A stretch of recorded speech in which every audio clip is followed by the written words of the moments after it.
to respond to this really brave and bold stance by the government of Jamaica against the United States, or a request by the United States?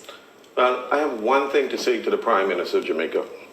And I want all my Jamaican people, my Jamaican friends in the diaspora, all around, I want you to send this to him. You're a big man. Big up, we respect you. And you have testicular fortitude.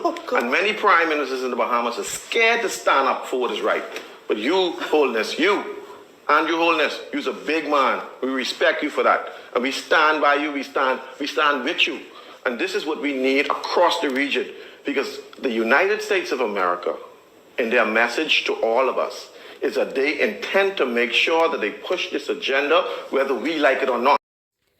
Welcome to the channel. I am the Jamaican Scoop Diva. Now, in the current political climate in Jamaica right now, we're discussing, or people are talking about, the refusal of the Jamaican government to accept or to grant privileges to an American diplomat because he is a member of the alphabetical order community, and Jamaica does not want to give him diplomatic immunity, and Jamaica is standing by that choice. Now, because Jamaica has basically said no to America, which doesn't really happen quite often, it has now garnished the attention of the world. And you have someone by the name of Mr. Cassius Stewart, who is Bahamian, and he is a popular commentator who is very outspoken as it regards to giving or not giving rights and privileges to members of that same alphabetical order community, as he does not support their lifestyle. And he has been very vocal about this same issue happening in Bahamas.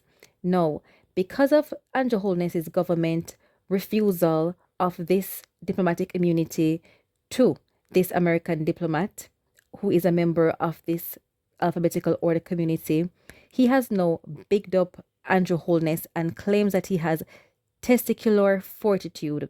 Now, the word testicular comes from testicles, so I'll leave you to figure that out. In other words, he has backbone and he has BALLS, according to Mr. Stewart. Now, he even encouraged his fellow community members in the diaspora to encourage their country and their leaders to do the same as Mr. Andrew Holness, and he is commending them. And a lot of persons actually are happy right here in Jamaica that Andrew Holness has decided to stand up to America. Now, this may not fix all the problems in Jamaica, but at least for now, people believe that he is Mr. Andrew Holness is handling this matter quite well. And you can let me know what you think in the comment section. Here today at 24 West Parade as part of our continued efforts to rid the streets of counterfeit goods. On close inspection of this store, we discovered a large quantity of Crocs, Nike, Puma, Tommy Hilfiger, in all shape and sizes.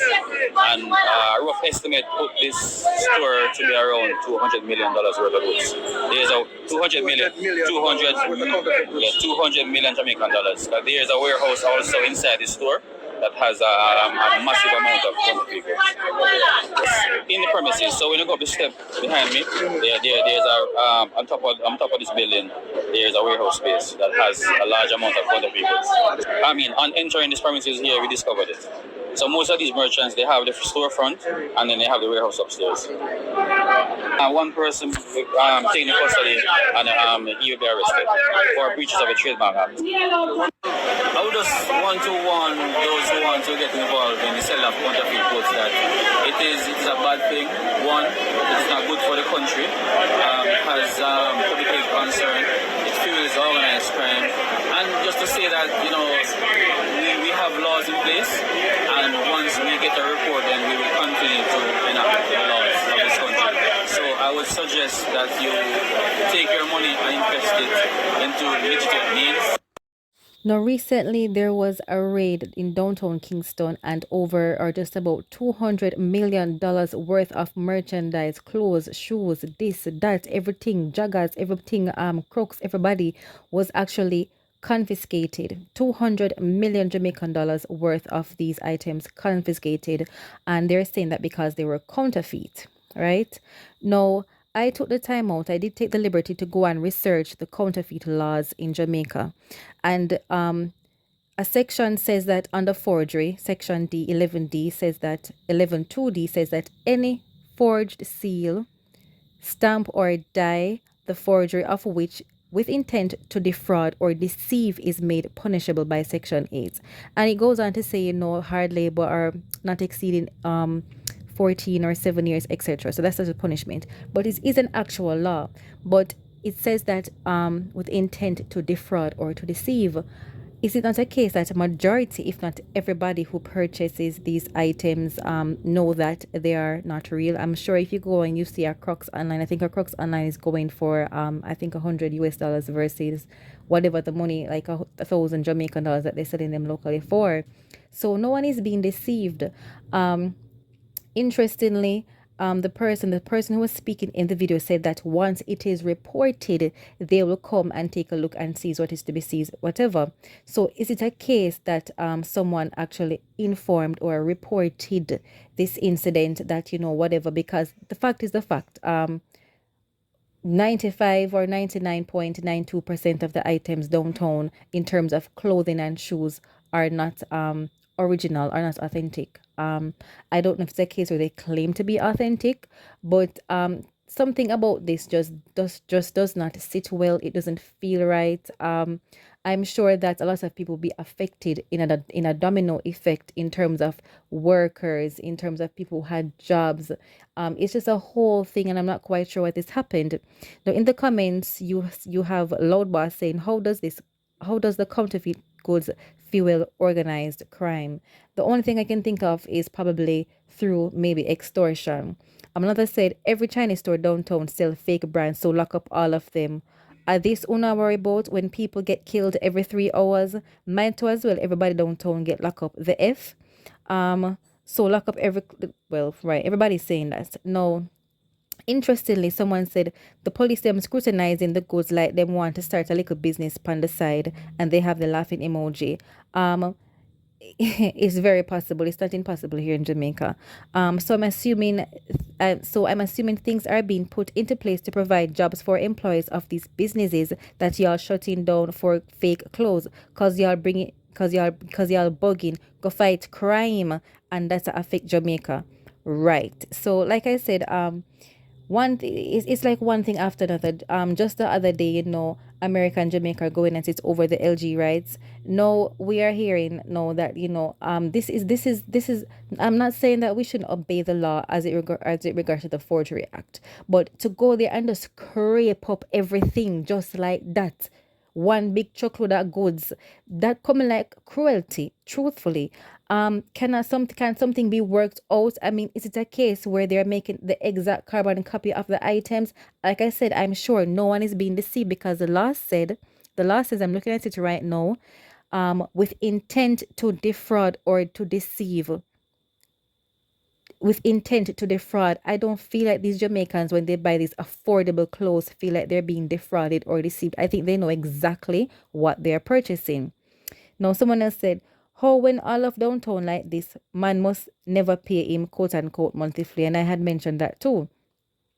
Another said, we cannot afford expensive clothing lines. Not good for Jamaican market. We have hairdressers, tailors, and fashion designers here in Jamaica. We definitely cannot afford several suits of clothing from the latter, and the dressmaker can hardly cut to fit.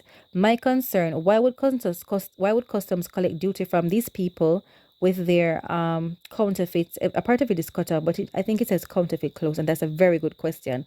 How did it, if they're so fake, how did it all come through customs? Because clearly Jamaica doesn't make these things, so you realize it's not really adding up. Who knows? Something else is happening clearly behind the scenes. You know what I'm saying? Like, something is not right there. It doesn't really add up. And the people in the comments, they're really hitting the nail on the head.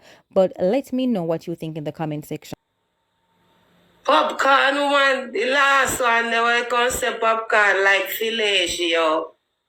Me never know a woman a lesbian a bumbuckler. When me hear this a news to me to bumbuckler, me say which cocoa? Bumbuckler. We got into a big fight. I went up. I proposed to her because I was like, yo, maybe this girl is real. She loved me and everything. I proposed to her. She took the ring. After I put the ring on the finger I'm talking, she closed the bathroom door to go fucking do videos and all that shit. I'm like, what the fuck? One at a time, she's in the bathroom doing fucking videos, and I'm not lying. I'm like, what the fuck? At dinner, at that night, she was on her phone the whole time through fucking dinner, on her fucking phone. We go in the hotel room, it's same thing. She's on the phone. Do you know how it is for 2 weeks being on vacation? The person's always on the phone, listening at media, listening to this, looking to that. And she got so mad at the hotel because people were telling her, you didn't love her, you just take the ring. Why? It got to her so, because you know what I realized? When people talking shit on the internet, it hurts her, you know why? Because I believe some of the stuff that the people are saying is true, so she take it to heart. She really take it to heart. Once again, I said, if I propose to you and you know you're not ready or you don't want, you shouldn't take the fucking ring. You should have told me to keep the fucking ring. And when we're good, you take the ring. I come talk about some little big sour bomb back. Went to your your phone and make fake page when you could have just fucking call a fucking Uber and go fucking Starbucks or somewhere go buy some fucking food. The man look for me and say, Kyle, mother dead. Nobody not call my grandfather for Father's Day. Nobody not call my grandfather. You come go like say more than my family. Move your blood clot from your son. Move your bally practice blood clot from your son. Wicked girl. Your bumbo clot wicked like you could have come between me and my bumbo clot grandfather bitch and my grandfather grow me. Pussy. You hear that?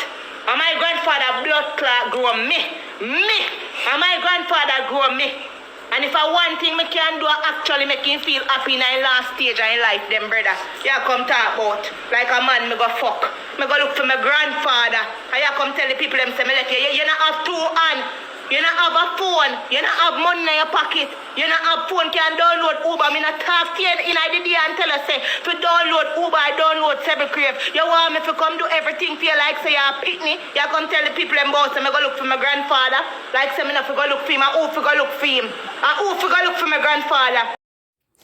Now, once again, the female that was known to be Popcaan's disgruntled ex by the name of Coco, or Kai Halia, I think that's her name.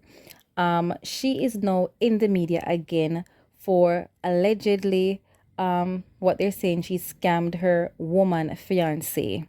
Now the whole thing is like da da dee, because first thing that people probably are like, wait, she was a what does Pretty Don call it? Lepsian. I don't think a lot of persons knew that. And it's interesting because when you think about her being the former spouse of Popcaan, you think about if he had known that she was into all these kinds of things. But you know, the artists of Jamaica have clearly made it very plain that they like the FREAKY girls. And you know, she does do her OnlyFans and she does get her checks from her OnlyFans. And you know, I don't think she's anything close to broke, but you know, we never know what is going on in these people's personal lives. So you have a little clip with the fiance allegedly saying things like, you know, she took the ring but knew she was never in love or knew she was never interested because on their vacation she was like taking photos, talking to other people, you know, not really giving her a vibe, not seeming to be very interested in her. And so people are assuming that the only reason why Coco decided to entertain the engagement is because of the money or of whatever the case is. I don't know, maybe she's trying to get a green card. I don't know if she has one already. I don't know. Coco came out in a short clip. She's done a lot of videos, but I haven't sorted through all of them. But she's saying that this girl, you know, is clingy. She alluded to her being lazy. she's like, she went and visited her grandfather, and she took an offense to it, or she had a problem because she maybe thought she was going out there to cheat. But it's a crazy world we live in, because right here we have a Jamaican who is a part of that alphabetical community, and they're just carrying on about their daily lives. In the meantime, there is a big war whether or not these people should be given legal rights in the country. So, it makes you say, it makes you scratch your head. But please let me know what you think in the comments. Very interested to know what people think. And with that being said, this is the Jamaican Scoop Diva. Please like, share, and subscribe. Please don't forget to hit the notification bell and leave your comments below. Please take care of yourselves.